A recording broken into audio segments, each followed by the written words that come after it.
What's up, guys? This is Batwing with Team Arkham Asylum. I'm gonna keep showing y'all dual video or deck profiles.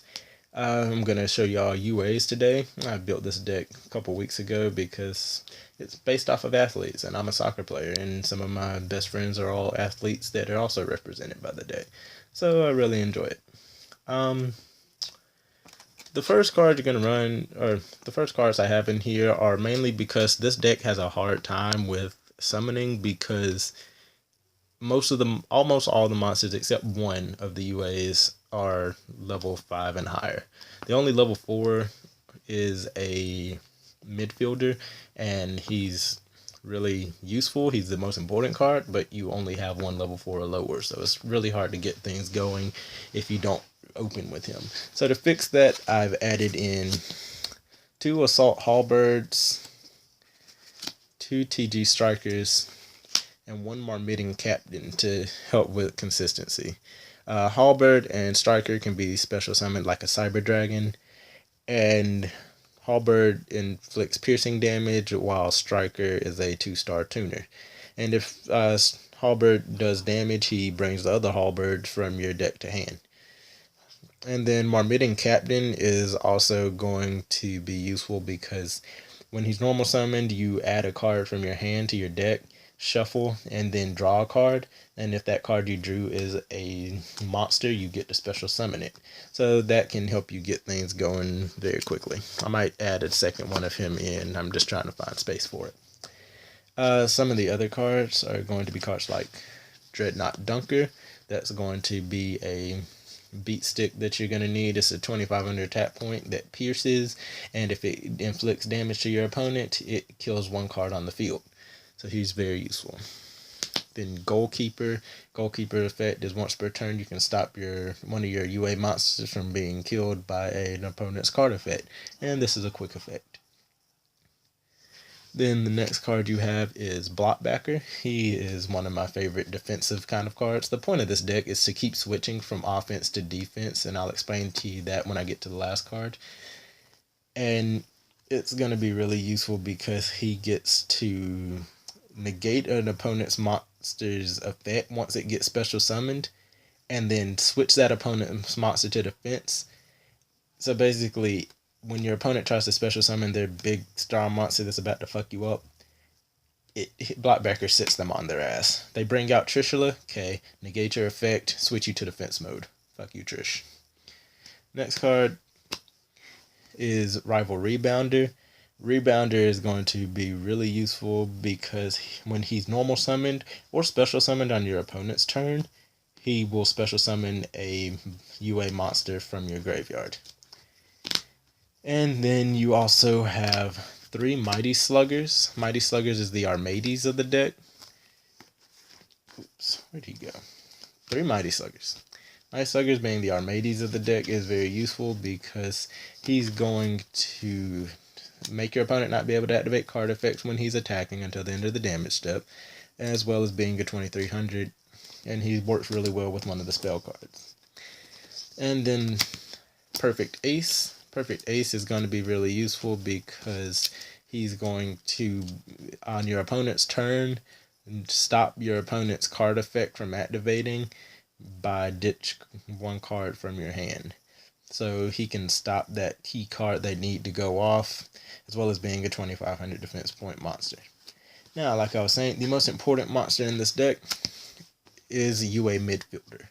He's most important because every UA monster has the effect of you can special summon this card from your hand by returning 1 UA monster from your hand or from your field to your hand. And this is what I mean by they keep switching from attack to defense mode. So I can summon Dunker or Rebounder or the Mighty Slugger, whatever I need to do my attacking. And then in main phase 2, bounce that card to my hand to summon Blockbacker or Perfect Ace or Goalkeeper. And that's what I mean by they keep switching from offense to defense. And that's really useful. Being athletes, it makes a lot of sense. And with midfielder is the only level 4 lower that you have. And he basically can do that same summoning effect, but he can also target a UA monster on your side of the field and make them do it during your opponent's turn. And that's going to be really helpful for having him and a perfect ace on the field. Negate your use perfect ace's effect to ditch a UA monster, and then ditching that card is going to negate one of your opponent's card effects. Then you use midfielder to bounce ace back to your hand and summon rebounder. Summoning rebounder on your opponent's turn is going to bring whatever UA monster you ditched for perfect ace back to the field. So it's got a lot of combos that they can do. You just need him to get you started. Now, since you can't always have him to get you started, you're going to need a lot of your spells. Now, those are going to include 2 terraforming to bring out your UA Stadium. UA Stadium is going to be the field spell that lets you, if a UA monster is normal summoned to your side of the field, you can add a UA monster from your deck to hand, and once per turn, if a UA monster or monsters is special summoned to your side of the field, all monsters you control gain 500, and that's just permanent. So if he's on field for multiple turns, you can keep stacking it, eventually making midfielder very, very strong. And then the next card is UA Signing Deal. You have 3 of those. Signing Deal is going to be useful because you special summon a UA from your deck, its effects are negated, and you take 300 per its level. So when you bring out Mighty Slugger, you'll take 1500. And that's okay because even though its effects are negated and it can't be used for a Synchro or XYZ material, like you're going to need that, this deck rarely goes into its extra deck. Most UA decks don't have an extra deck. But this one will bring that monster out, and then you can just bounce it back to summon another UA, and then bounce that back to summon the one that you brought out the first time, and now it has its effects again, so it's not really going to matter. The other UA cards that you have for spells are Powered Jersey. This card is too strong. Basically, it equips to a UA monster, gives that card 1000 attack and defense bonus, and if it battles an opponent's monster, any battle damage your opponent takes gets doubled, which is also why I'm thinking about starting to run Shrink in this deck, because just to get that damage even higher. Cut your opponent in half, then double that damage. And also, if that equipped monster destroys an opponent's monster by battle, it can make a second attack that turn. So give this to Dunker, and he can attack, kill a monster, pop one of their pendulum scales, attack again, kill that monster, pop their other pendulum scale. Now you've killed 2 of their monsters, destroyed their pendulum scale, and all the damage that he inflicted was doubled. Great card. And the best part about it is when this card goes to the graveyard, because the UA monster was returned to hand, which is going to happen when you switch from offense to defense, this card gets returned to your hand as well. So when you bounce that UA monster to hand, this comes back to hand. So you're never losing it. And you're going to have to do that because Powered Jersey will banish the monster it's equipped to on your next standby phase. So that's the only downside of it. You can't leave it equipped. But you're going to want to be switching out anyway, because that's the point of this deck.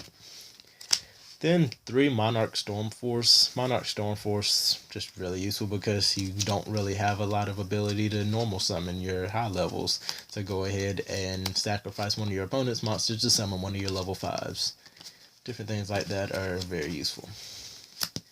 Then you've got Mystical Space Typhoon, as well as Raigeki and Rhoda to get to your midfielder faster. For the traps, you have 2 penalty boxes. This is the main trap for UAs. It activates and sits on the field when your opponent, when your monster battles an opponent's monster. During the damage step, you can banish the monster your opponent controls. So whatever monster opponent's monster your monster is fighting gets banished until the end of their second end phase. So they have to go 2 entire turns of not having that monster before it returns to the field. You literally put them in a penalty box. And then The best part about it is if they do manage to destroy it, even though it's a continuous trap, if they do manage to destroy it, you can banish it from your graveyard to add any UA spell card from your deck to your hand. So you can get your stadium, get your power jersey, or your signing deal, whatever you need to help you go off again. Then bottomless, solemn warning, and fiendish chains. I might take these out for shrink, because using shrink with that power jersey is going to help you put in massive damages, especially when your opponent can't activate card effects until the end of the damage step with that mighty slugger. So this is that 3300 attacking a cut in half the opponent's monster. It's going to be very useful.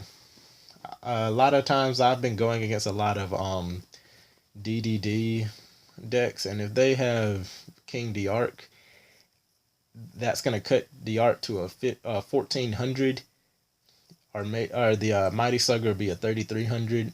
So that'll go in for a lot of damage. That'll be doubled because of power jersey, and then just proceed to attack again and crush them. Different things like that are very useful. Now the extra deck is occasional. It's not because you need to use it, it's just because you decide to based on the situation. You've got Volcasaurus, Gauntlet Launcher, Force Focus, Strike Bouncer, Crimson Shadow Ninja, Shark Fortress, Castell, and Dark Rebellion XYZ Dragon. And again, all of these are personal choices. You don't have to run any of these really, because this deck rarely uses its extra deck. And the rest of the extra deck is going to be the synchros that you use the TG Striker for. You've got a level 8 with Stardust, a level 6 with Metaphys Horus. Get over there. A Goyo. And then you've got a level 9 with Leo Drake. And those are also going to be pretty helpful, but you don't need to go into them. They're just occasional. And then for an extra deck, for a side deck, I don't really need much. Sometimes I'll run a Genzo just because it's easy to get him out, especially if you use Monarch Stormforth. UA Playmaker. Playmaker is one of the newer ones. He is basically going to drop his attack by exactly 800 to increase another UA monsters by 800. So him plus Power Jersey is going to turn that Mighty Slugger into a 4,100 attack point monster, which is going to be very, very strong, especially with that Power Jersey's double damage dealing. And then you've got another Dunker, another Marmiting Captain, 2 Effect Veilers, just in case. Another thing I forgot to mention is, yes, I'm going to go ahead and call Playmaker, the quarterback. I'm going to call him Cam Newton because Panthers are about to win tomorrow. Because today's Saturday, right? Yep. Today's Saturday, tomorrow's Super Bowl Sunday. Panthers are going to win. I'm in South Carolina. I love the Panthers.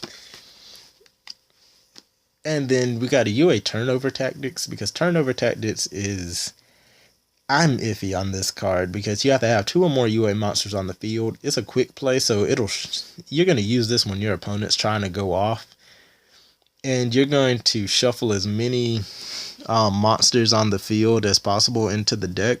Special summon UA monsters from your deck that have different names from each other up to the number of cards that you shuffled into your deck. And those monsters cannot attack this turn. And if your opponent can, then your opponent can special summon monsters from their deck up to the number of cards that were shuffled into their deck.